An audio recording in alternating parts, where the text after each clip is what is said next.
going on, guys? I got my really good friend Dave Solak here with me. We're at the Peloton event here down in Tampa. Dave, always a pleasure, brother. Always good seeing you too, man. So why don't you go and introduce yourself to our friends, our viewers. Who are you? How'd you get started in the lead gen, affiliate, pay-per-call space? Got it. Yeah, my name's David Solak. I have multiple marketing companies. The one that's probably most well known is Solar Direct Marketing. We provide leads to several direct solar buyers, probably dozens of them, and 7 of the top 10 in the nation. Been doing it since 2016. That company made Inc. 5,250 2 years ago. Last year we made 187. This year we'll make it again, a third year in a row. I have another company called Connecting the Dots. I'm an owner in that made Inc. 5,214. It's all about big data monetization. We sell a lot of data to call centers that need to keep their reps busy. And we have another company called Senior Direct Marketing, which has been growing very, very fast. They're involved in Medicare. We're doing debt as well, and we're doing also ACA and a little bit ERC, so that's a little bit more diversified is what it is. So we're involved in a lot of aspects of lead gen, and to answer your question how I got into it, I think what makes us unique with what we offer is that we take a very consultative approach with our clients. We look to, because we come from the call center world, and I think that's the key. We're not just a lead vendor pushing leads, and if a customer says the leads don't work, most of the time these guys don't know how to work a lead. 90% of the time they don't know how to work a lead. That's a problem I think we face as lead generators. So what we do sometimes, and if we know it's a good opportunity, we'll fly out to their call center, like, listen, what script are you using? How are you dialing it? Do you need a partner to run your dialer? Maybe you need a call center manager. So because we have this expertise in it, we really help our clients grow. Because at the end of the day, if they don't grow, you're not gonna grow. So one of the big philosophies and tenets that we live by is creating win-wins. The better your client does, the better you're gonna do, right? So that's really what it comes down to. And then prior to starting our companies, I was in call centers for about 12 years, and I still have a call center. And I think that the call center that we have is great, because if a client says the leads aren't working, guess what? Let me have my call center call it. 90% of the time my call center calls them, the leads are fine. 10% of the time when they're not, okay, we have a quality issue, let's fix it. So that's how I got into the game, really my call center experience, seeing that leads and call centers are married. You can't have a successful call center if you don't have good leads, and you can't have, if you're sending bad leads to a good call center, you're not gonna scale, right? So that's really how we got into the game, and I fucking love this business. I mean, this business to me is, I think it's one of these businesses that doesn't matter what the hell you came from in terms of your education, your background, you can make a lot of money and you can do really well. And I just fucking love it. Whatever way we can create value, create partnerships, that's what we want to do. Dave, what do you believe, since you see both the lead generator side with the affiliates, the publishers, and then also the lead buyer side with the end buyer, what do you think today are the biggest challenges on both sides of the spectrum? I think the biggest challenge is transparency and communication.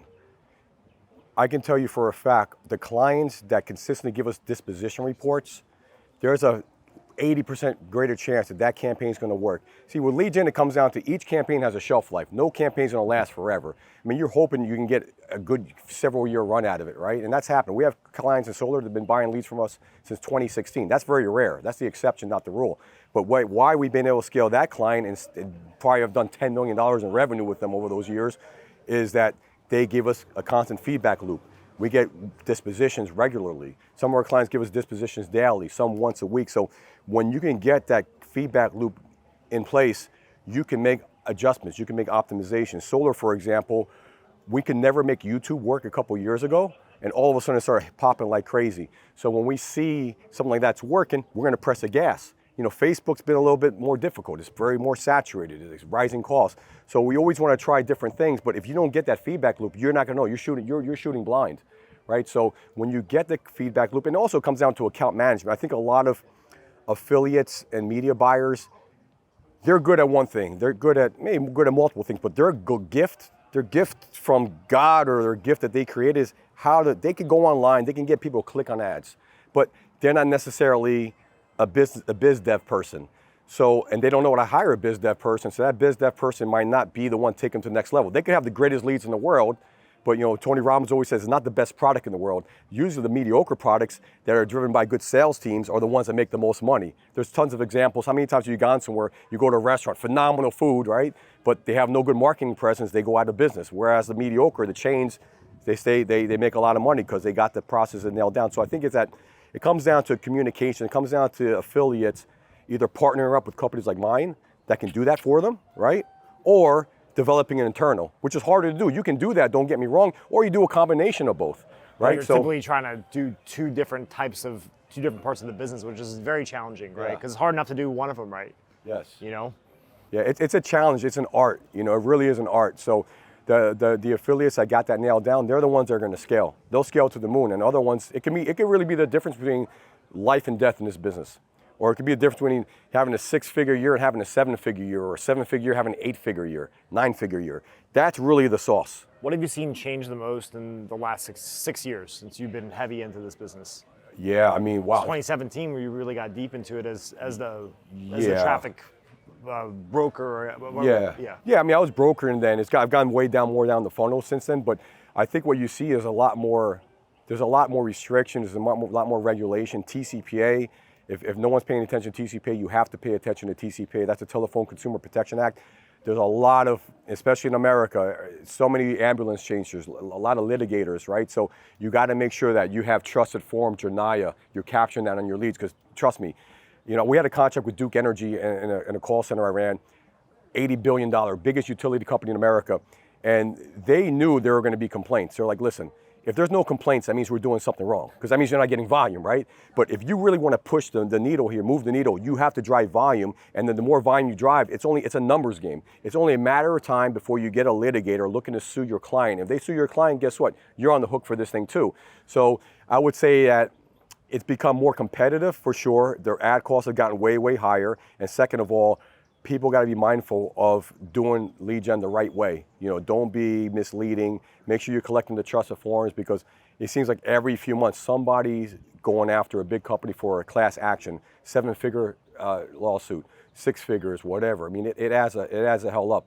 So you want to make sure that you're compliant. But the regulatory issues have been tougher. It seems like there's a lot more onus on Congress and on the regulators to do more, consumer protection. They don't like data being floated out. So I say just do shit right. Run the shit cleanly, get the trusted form, get the JNIAs, and if you do that, and don't mislead, because at the end of the day, a lot of people like to mislead. You know, we have a big issue in solar. Everyone's trying to run these Tesla ads. And you know, Tesla will click. They'll click on those fucking ads. But guess what? If your client's bitching at you, you're going to be shut the fuck off, right? And then you get a bad reputation. And trust me, it's a small, small world. That's why, to me, reputation is so fucking important. You could Google my name. You're not going to find one negative fucking thing online about us. And that's what you want to be the same way. You want to be squeaky clean. And trust me, we haven't been perfect. We made a lot of fucking mistakes. We've had some issues where in the past, compliance issues, we fixed them. We paid what the fuck we owed, but we learned from that shit. So I think long term. In this environment, you got to think long term, not short term. And when you have that long term mentality, yeah, you leave some money on the table, but long term, you'll get that back and then some. And then guess what? People know you're that fucking clean person. They can scale with you. And you can go to sleep at night knowing they're not going to get their asses sued, right? So again, you got to do what's best for your client. If your client grows, you're going to grow with them. What gets you excited today? What gets me excited, being at this event is exciting, because you know, being around people like you, people like people speaking on stage, Brandon Bowski, Anthony Sandrea, the Jordan Messers, Carlos, Jason Atkins. These are next level people. They're hungry. Even though they're wherever they're at, they want to get to that next level. They're not complacent, right? And most people would be at that point. And I think that, like I said, the industry's evolving, so you have to evolve with it. I mean, listen, for us personally, solar went the other way the last few months. It's starting to come back, so we have to pivot, right? So that's exciting to me, because I like motion. I talk fucking fast. I move fast. I live right across the... You got a lot of energy. I got a shitload of energy, right? So this is an industry, I think, that rewards that, right? But you gotta be careful too. Sometimes I used to move too fucking fast, so I gotta slow down. I got a team that helps me do that. They watch my back so I don't go too fucking fast, because I've made mistakes in the past. But what gets me excited is that people are online, man. They love fucking shopping online. Look what happened during COVID. People, we had a 2-3 week dip, but then it came back stronger than ever, right? So this is an industry that's always gonna be around. It's gonna evolve, it's gonna pivot, but you gotta pivot along with it. And as long as you're around groups like this and people, you create value for them, they're gonna remember you. You're gonna grow with them, they grow with you, you grow together. So I think just the constant innovation, the constant kind of trying to figure out what's next. And then when you find a new campaign, we're running some campaigns together, right? Boom, got off to a hot start. We're fucking super excited. Now it's like this and it's coming back. So the bottom line is that's exciting, because you can never sit still. You got to always evolve, and you can't be complacent in this industry, which is kind of like annoying sometimes, but at the end of the day, it pushes you to hit your full potential, and it pushes you to just fucking keep looking for what's next and how do you evolve and how do you optimize and that kind of thing. So I think that the constant evolution, the constant growth, that's the shit that gets me excited. What personally drives you? Personally, it comes down to me, I value freedom. I think everyone gets into this business for many reasons. I think probably for everyone, obviously you can make a lot of money here, but I don't think it's money for like being flashy and buying fucking a Lambo or whatever. Sure, I know guys that do it and I love them. They're all good guys. But the thing is that for me, it's about freedom, going where I want, when I want to go, So like I said, I'm opening up a call center in Colombia in 2 weeks from now. A lot of people don't have that ability to do that, right? I can just fly down there and get it done. I travel like a madman. I mean, you see me, I'm fucking... Where we go this year? We went over... San Diego, Dubai, Vegas twice. Bangkok, that was December. I was in Singapore. Arkansas, man, I go fucking everywhere, bro. You went and saw the first Walmart. I saw the first Walmart, man, that was cool. But anyway, and that's the thing so what drives me is having that freedom, and I love traveling. When I travel, we meet different people. Everyone speaks differently. Tampa's evolved the last couple of years. I'm shocked what's going on here. It looks beautiful here. I know what it costs to get a penthouse here. I'm like, fuck, man, I got to step my shit up. I got to level up. I live in New Jersey on the Hudson River, and I see New York City skyline every day. Right in front of me is the tallest residential building in the world in Central Park. Some guy bought the top floor for $200 million. I like looking at that building because that means like, fuck, I got to level up.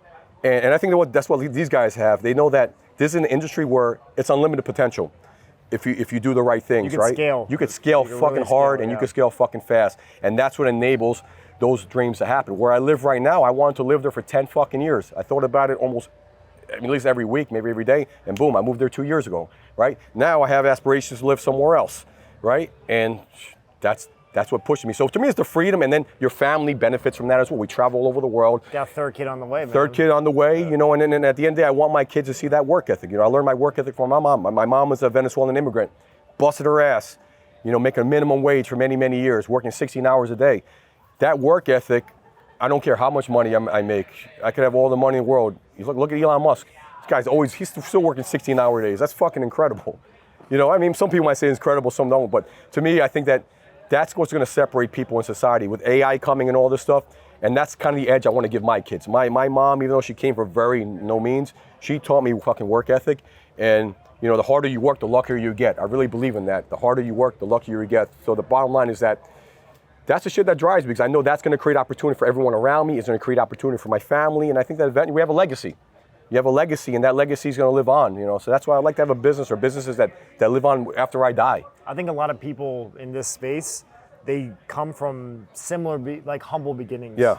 Right? And I think that's really why it's performance. In this business, you get paid, you eat what you earn, right? Yeah. There's no fixed income, set salary, not really, not enough to live off of for even account managers and stuff, right? Yeah. So I love that about it. I come from very humble. My dad was one parent was working, one was at home. My dad was military. Your income's capped. It's not it wasn't sales or something crazy, Yeah. So I can relate in some ways. I think that's where I appreciate the drive of this business. You really do get rewarded. Yeah. It's cool, and the ceiling is very high. It's what you build for yourself. And it takes you to the next level. You have to level up, right? It's always, because campaigns don't last forever. You gotta.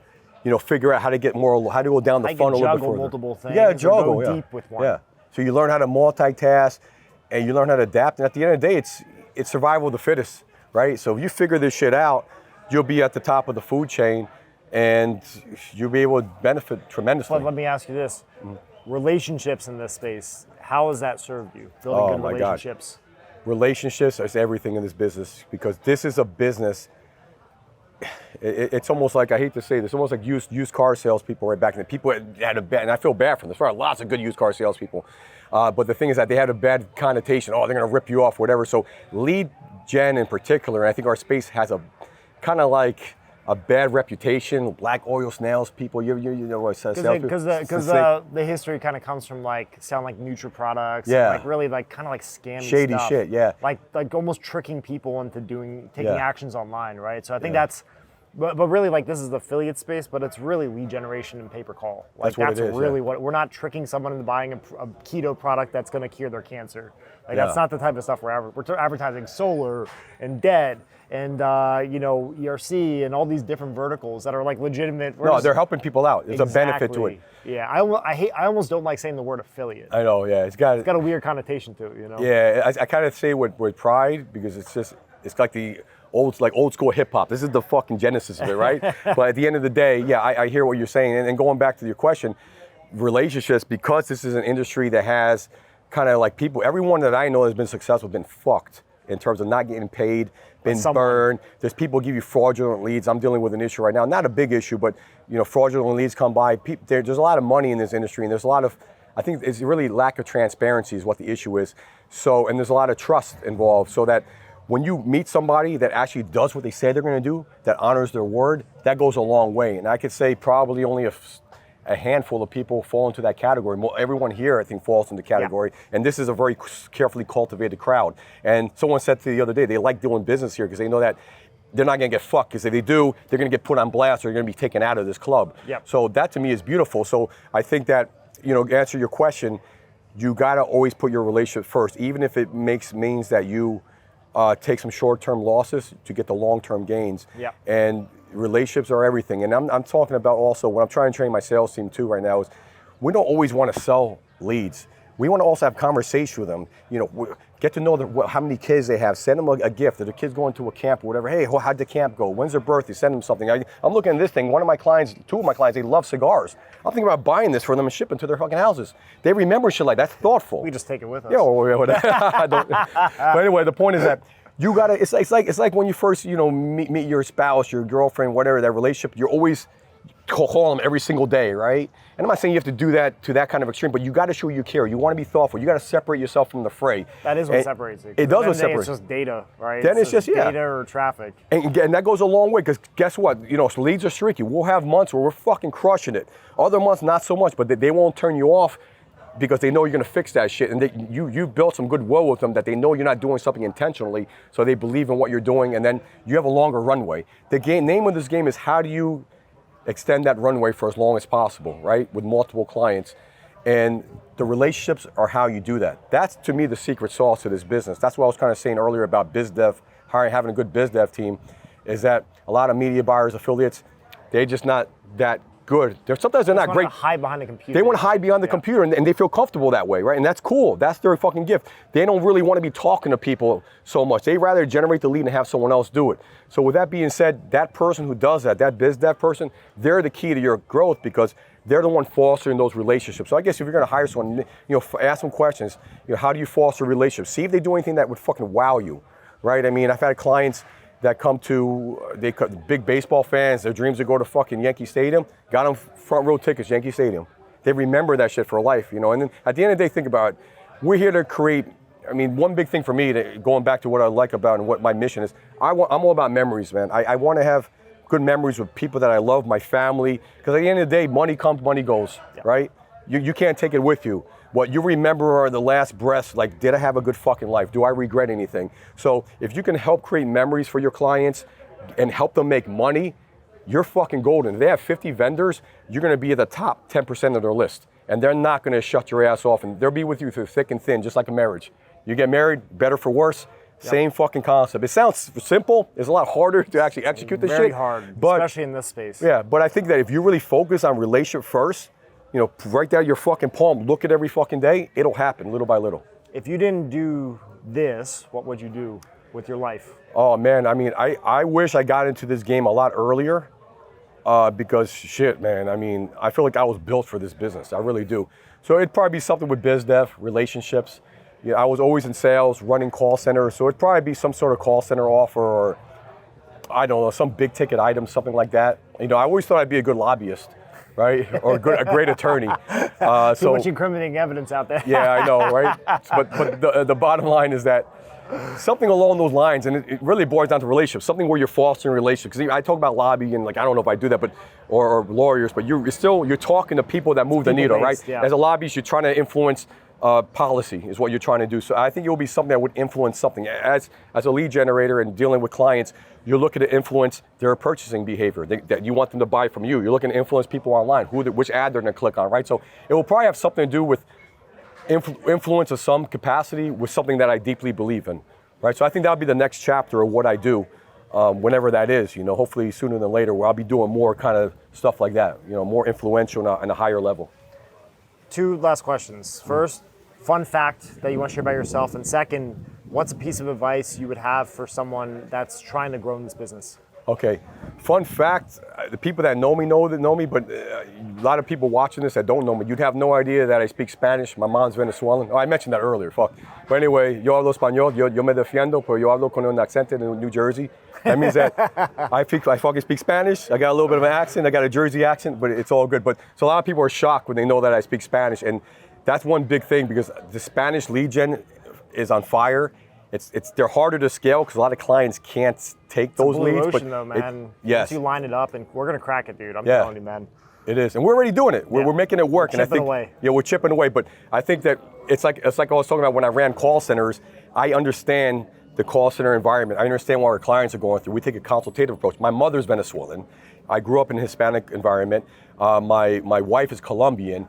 So I know that demographic. It's not just language, it's culture. It's culture, right? It's a different behaviorally, it's a different approach, right? Yeah. Slightly. And you got to know if you're targeting South Florida, you're not going to do Mexican Spanish. You'll do that in Texas, but not in South Florida. South Florida, your ads got to be more like Cuban Spanish, Venezuelan, Colombian Spanish. There's nuances there that make a big difference. That'll really make the success or death of a campaign. So that's the fun fact. A lot of people, they look at me, they figure out Eastern European. My dad's Polish. So that's why my last name's Solak, but my mom's Venezuelan. So people have no idea. And then when I start speaking Spanish, for whatever reason, they're fucking shocked. So I like it. It's kind of like, especially when I'm like in a Hispanic area. It's just good. Mad shit. Yeah, no one really ever talks shit, but they're just shocked. Like, wow. That's why I like it when I go to Miami, because everyone's talking to me in Spanish. I kind of feel kind of at home. I'm like, oh, good. I'm not like a fucking outsider. But it's cool. But yeah, that's a fun fact about me. And last to sign off, what piece of advice do you have for someone trying to grow in this industry? Yeah, I say that someone that's trying to grow, read this book called listen to the book, The Magic of Thinking Big. Like I said earlier, where I live, I'm living right in front of this massive building, richest, probably the most expensive building in the world. And that inspires me to greater heights, right? So I think that the magic of thinking big makes you open your tower. 10X rule is another good one by Grant Cardone. And I think that what I'm trying to say is that whatever vertical you're in, whatever you're generating leads for, there's a well in that space that if you close that well, maybe there's a client that's spending, or a prospect that spends 7-8 figures a month. We had a client in solar that was spending $7 million a month. They weren't doing all that with us. They were doing 10% of that a month. That's still fucking a lot of money. But the point is that there's whales in your industry that you can get. Just find out who the hell they are, and either you go after them or you have someone in your team go after them, and have a hit list. Identify 10 of those. And if you think about them every day, subconsciously you'll be driven to go after those people. And that ties into the magic of thinking big. Because right now, maybe you're dealing with, I don't know, look at the average ticket size you're getting from your clients. Maybe your average client is spending 20 grand a month. For me, I want clients that only spend 6 figures a month with us. That's to me how we grow. And that's how we get from 6 to 7. So you got to level up is what I'm trying to say. And if you already have those clients buying a lot from you, okay, what else is stopping you? Do you need more biz dev people? Do you need another media buyer? Do a real good, honest commentary or analysis on what you need to get to the next level. For us, we grew so much that we lost processes. So we joined EOS. EOS is a very good process-oriented system. It costs a lot of money, but to me, it's worth the ROI. So now we're tightening up our processes. Sometimes I'm shocked how fucking far we've gotten without these processes. I mean, we made it happen through like piss and vinegar and relationship management. Now I think with this shit, we're gonna go to the next level. So really do an honest assessment where you're going. Kind of give 3 ideas there. But I think the biggest thing is everything in life psychological. Level up your thinking. Fucking surround yourself with big level thinkers. Listen to books like The Magic of Thinking Big, the 10X rule. And I think just doing that shit alone will subconsciously drive you for bigger playing fields. How can everyone find you? You can find me on Instagram. I do a lot on Instagram. David Stodolak, DavidStodolak. That's really the best way to hit me up. And always open to new ideas, talking to people. And again, when people around me grow, I grow naturally with them. So it's really mutually beneficial. Cool, man. We'll link back to the IG. Yeah. Always appreciate you, love you, man. Good love shit. you too, man. Thanks for joining me. Good, cool. Thank you. Dude, that was fucking good, man. That was awesome, man. Killed it, I felt yeah. it was natural. Thank you. It's the best way to do it.